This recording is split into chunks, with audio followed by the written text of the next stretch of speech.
So you should have a strategy in mind that says, okay, this is how I play that's going to allow me to be the most effective throughout the game, but at the same time, allow me to use and burn as little energy as possible. For example, a very obvious example of this is if it's the beginning of a game and there's a loose ball, you as the older player, you don't chase that loose ball. You don't run after it. I've been out here so many dozens of times with older players who they find themselves on the court with young players and they're self-conscious about being the older guy and they want to try to prove themselves to the younger players, that these strangers that don't know him. So in order to do that, one of the things they do, one of the mistakes they make is like, okay, if there's a loose ball, I'm going to sprint after that loose ball and get it to prove and show the younger players that I'm still mobile, agile, like I still have gas in the tank. That's a mistake, especially at the beginning of a game, the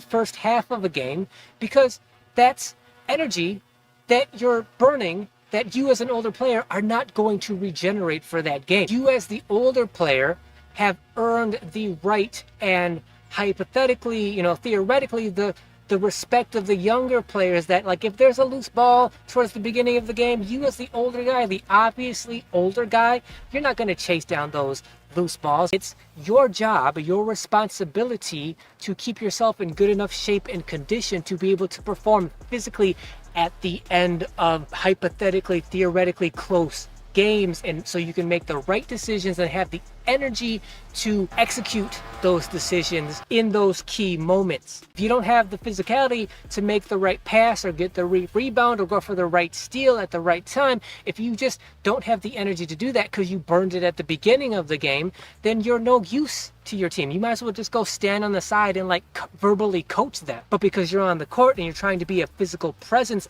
at your advanced age, you need to have the energy at the end game situations to be able to execute the way it's proper and the way that's going to help your team to win those games.